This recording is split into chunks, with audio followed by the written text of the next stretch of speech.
नमस्कार दोस्तों, मैं सुनील छैला बिहारी आपको प्रणाम करता हूं और 9 मई 2024 को हमारे छोटे भाई श्री पवन सिंह जी का नॉमिनेशन हो चुका है। यानी कि पवन जी ने अपना नामांकन कर दिया है, नामांकन पत्र भर दिया है और इसी के साथ अब पवन जी चुनाव मैदान में आ चुके हैं। यह जो अटकलें थी, अटकलों का जो बाजार गर्म था, कुछ लोग कहते थे, मनोज तिवारी जी कहते थे कि मैं समझाऊंगा, तो वो सब कुछ काम आया नहीं और पवन जी अपनी बातों पर मुझे ऐसा लगता है कि अड़े हुए हैं। और उन्होंने जब नामांकन कर दिया है तो इसका मतलब यह कि अब वो चुनाव मैदान में आ चुके हैं। अब कुछ दिनों में उनका चुनाव चिन्ह भी आ जाएगा। लेकिन नॉमिनेशन के समय और पिछले कई दिनों से, जब से उनका रोड शो वगैरह चल रहा है, जब से वो काराकाट में गए हैं, तब से उनके पीछे या उनको देखने के लिए जिस तरह से भीड़ लग रही है, यह कई लोगों का टेंशन बढ़ा रही है। वो जो भीड़ है, ये जो माजरा है, कई लोगों का, कई नेताओं का, और यह एक हिसाब से बहुत ही शुभ संकेत है हम कलाकारों के लिए।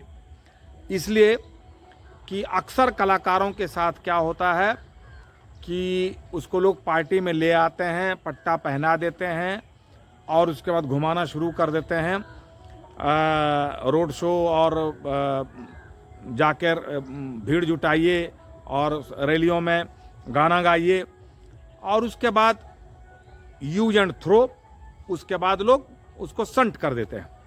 लेकिन यह जो पवन जी का डिसीजन है, शुरू में मुझे भी लगा कि बहुत ही चैलेंज है, क्योंकि कलाकारों को देखने के लिए भीड़ तो होती है, ये तो सब जग जाहिर है, लेकिन वो भीड़ कन्वर्ट हो पाएगा कि नहीं वोट में, इस बात का डर था। लेकिन अभी जो वहाँ से वीडियोज आ रहे हैं और जिस हिसाब का क्रेज है, जिस हिसाब से लोग बातें कर रहे हैं, उसमें ऐसा लगता है कि नहीं, पवन जी को बहुत समर्थन है। हाँ सॉरी, कुछ जो बुजुर्ग लोग हैं वो इत्तेफाक नहीं रखते हैं कलाकारों से कि भाई उनके दिमाग में कलाकारों के बारे में कई छवि होती है। तो बुजुर्गों को छोड़ के नौजवानों में बहुत क्रेज है, तो मुझे ऐसा लगता है कि उसका बहुत बड़ा फ़ायदा होने वाला है और 99% ऐसा लगने लगा है कि पवन जी चुनाव जीत रहे हैं। अब 1% जो है वो भी अभी तो समय बहुत है, उस 1% को भी मुझे ऐसा लगता है कि फुलफिल कर दिया जाएगा। अब कई लोगों का टेंशन तो बढ़ ही गया है।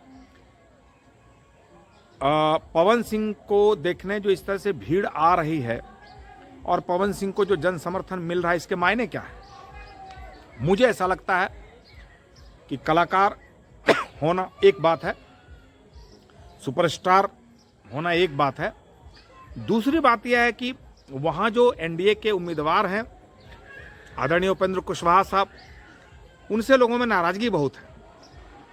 इसका फ़ायदा मुझे लगता है कि मेरे भाई को, यानी कि पवन जी को मिल रहा है और मिलने वाला है। तो इसके मायने ये है कि अगर नेता, खैर उपेंद्र कुशवाहा अच्छे हैं, मंत्री भी रहे, लेकिन होता क्या है कि लोग ज़्यादा क्षेत्र में जाते नहीं हैं और कुछ कर नहीं पाते हैं जो हम वहाँ से सुन रहे हैं, तो इस वजह से। लेकिन बहुत ही खुशी की बात यह है कि पवन भाई को अपार जन समर्थन मिल रहा है और ऐसा सुनने में आया है कि एनडीए की तरफ से बड़े बड़े स्टार आएंगे। अरे बड़े स्टार में मतलब भोजपुरी का तो 3 बड़े सुपरस्टार हैं ही, रवि किशन जी, मनोज तिवारी जी और निरहुआ।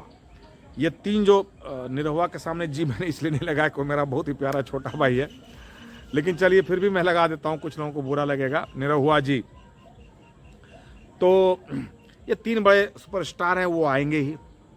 उसके बाद भाई कंगना रनौत भी हैं, उनको भी लाया जा सकता है, बहुत बड़ा चेहरा। और हमने सुना है कि अक्षरा जी भी आ रही हैं। अक्षरा जी का मुझे नहीं पता वो आएंगी नहीं आएंगी, क्योंकि जब पवन भाई ने वहाँ से टिकट लौटाया था तो उस टाइम भी ये चर्चा थी कि शायद अक्षरा सिंह को लड़ाया जाए, लेकिन वो हुआ नहीं। तो मैंने सुना है कि अक्षरा जी भी आएंगी। तो अभी सबसे अच्छी क्या बात है मालूम कि अगर उस तरफ स्टारों की फौज है एनडीए में, तो मैं तो कहना चाहता हूं कि भाई पवन भी तो बीजेपी का ही समर्थक पवन जी रहे हैं, तो मुझे लगता है ये लोग नहीं आए तो ज़्यादा अच्छा है।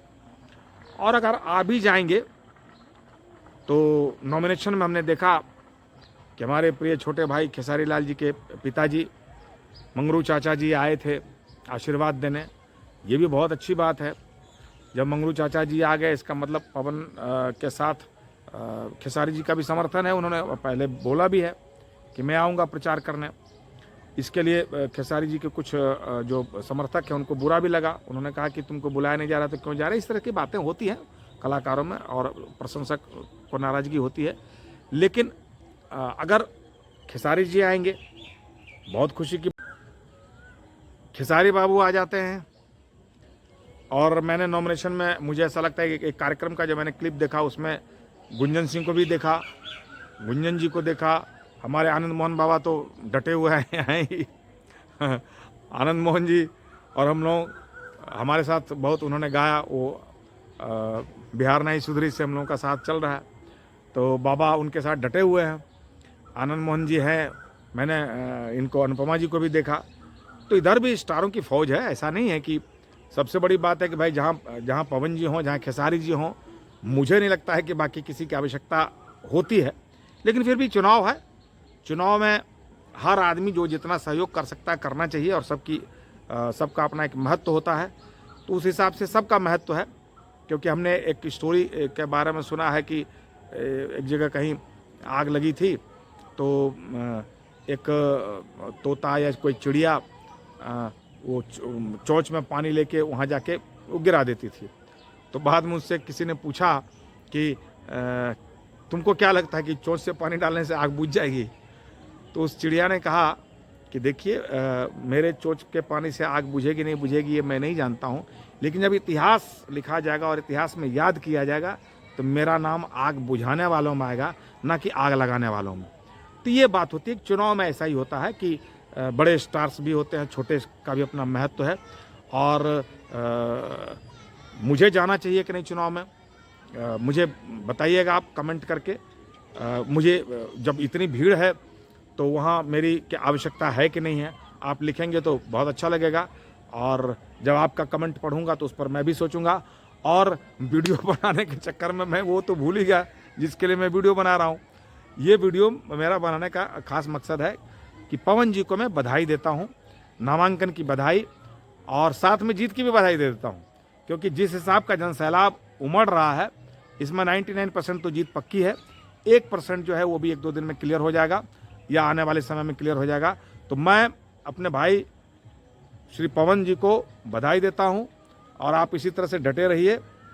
मुझे ऐसा लगता है कि अभी तक जो भोजपुरी इंडस्ट्री का इतिहास है वो टूटने वाला है। इतिहास मतलब ये कि पहली बार में भोजपुरी के कोई भी कलाकार सांसद नहीं बन पाए। मुझे लगता है कि यहाँ से ये इतिहास टूटने वाला है। यहाँ से शुरुआत होने वाली है कि अब लोग पहली बार में ही बन जाएंगे, ऐसा मुझे लगने लगा है। और अगर ऐसा होता है तो मैं एक बार फिर से कहता हूँ कि ये तमाम हमारे भोजपुरी इंडस्ट्री नहीं तमाम कलाकारों के लिए बहुत ही शुभ संकेत है। लोग पॉलिटिशियंस जो है ना वो कलाकारों को थोड़ा सीरियसली लेने लगेंगे। अभी क्या ना ऐसे हल्के में लेते हैं, अरे ठीक है ना, प्रचार करा लिया, गाना गवा लिया, उसके बाद नमस्ते कर देते हैं, फिर समझते हैं कि वही जात पात की बात वो करने लगते हैं। तो यहाँ से अगर पवन जी जीतते हैं इसका मतलब वो जो जाति का जो लोग समझते हैं कि कॉम्बिनेशन और वो जाति का ये होता है वो भी टूटेगा। मिथ्या कि नहीं पवन को लोग जात पात से ऊपर उठकर लोगों ने वोट दिया है। तो ये बहुत ज़रूरी है। और मैं किसी का भी नाम नहीं लूँ, आपको भी दिमाग में आ रहा होगा हमारे कई कलाकारों को कई पार्टी वालों ने यूज किया है। यह बोल के टिकट देंगे, यूज करते हैं, रैली में बुलाते हैं, गाना गवाते हैं, भीड़ जुटवाते हैं और उसके बाद नमस्ते करके साइड में ये कर देते हैं। और ये सारे पॉलिटिशियन डरते हैं कलाकारों से, ये भी जान लीजिए, क्योंकि उनको क्या लगता है कि इसकी फैन फॉलोइंग तो है, लेकिन ये फैन फॉलोइंग है तो पता नहीं उसमें इसको ज़्यादा तरजीह दे देंगे तो हमको खा जाएगा। लेकिन तमाम कलाकारों के लिए एक जो बहुत ज़रूरी चीज़ है कि हमें थोड़ा विकास पर भी फोकस करना चाहिए और जो जहाँ से चुनाव लड़ते हैं वहाँ के समस्याओं पर भी अपने आप को केंद्रित करना चाहिए। क्योंकि नाच गाने में लोग समझता है कि नचनिया है, गवैया है, ये गहरी बातें नहीं करता है, तो गहरी बातें भी करनी चाहिए आदमी को। और जो भी जहाँ से चुना, जैसे हमारे गुंजन भाई भी चुनाव लड़े, तो गुंजन को भी वहाँ की समस्याओं के बारे में बहुत ज़्यादा डिटेल नॉलेज होना चाहिए कि यहाँ की क्या क्या समस्याएं हैं। जब आप उन समस्याओं के निराकरण की बात करेंगे तो लोग आपको सीरियसली लेना शुरू करेगा। तो हमें सीरियसली लोग लें, इसके लिए ज़रूरी है कि हम विकास पर भी अपने आप को फोकस करें और डेटा बेस बात करें। वो पहले वाला बात नहीं, बाप हमारा जात भाई बाप, वो ज़माना धीरे धीरे जा रहा है। आप अपने आप को डेटा बेस बात कीजिए और विकास से संबंधित बात कीजिए। बहुत बहुत धन्यवाद, फिर से एक बार बधाई, फिर से एक बार शुभकामनाएं। और जो भी कलाकार वहाँ गए हैं सबको बहुत बहुत धन्यवाद, बहुत बहुत बधाई। तमाम कलाकारों को जोशो खरोश के साथ इसमें काम करना है और पवन जी को जिताने में सहयोग करना है। बहुत बहुत धन्यवाद। हमारे इस वीडियो को शेयर कीजिएगा, ज़्यादा से ज़्यादा लोगों तक पहुँचाइएगा, पवन जी तक भी पहुँचाइएगा। और हमारे इस वीडियो को अगर आप फेसबुक पर देख रहे होंगे तो हमारे फेसबुक पेज को फॉलो कीजिएगा, लाइक कीजिएगा, कमेंट ज़रूर कीजिएगा। कमेंट तो मैंने कह दिया कि मुझे जाना चाहिए कि नहीं जाना चाहिए, कि आप चाहते हैं कि मैं जाऊं, तो आप बताइएगा, तो मैं उस पर विचार करूंगा। फिर मैं दीपक जी से फ़ोन पे बात करूंगा, फिर दीपक जी से पूछूंगा कि भाई अगर मेरी आवश्यकता है तो बताइए, क्योंकि मेरे चाहने वाले कह रहे हैं ऐसा, लेकिन आप कहेंगे तब। और अगर यूट्यूब पर देख रहे होंगे तो हमारे यूट्यूब चैनल को सब्सक्राइब कीजिए। अगर एक बार कर चुके हैं तो बहुत बहुत धन्यवाद आपको, दोबारा मत कीजिएगा, लेकिन वीडियो को शेयर कीजिएगा, लाइक कीजिएगा, कमेंट कीजिएगा। बहुत बहुत धन्यवाद। जय हिंद। मुझसे कुछ गलती हुई होगी तो क्षमा कर दीजिएगा। नमस्कार। भारत माता की जय।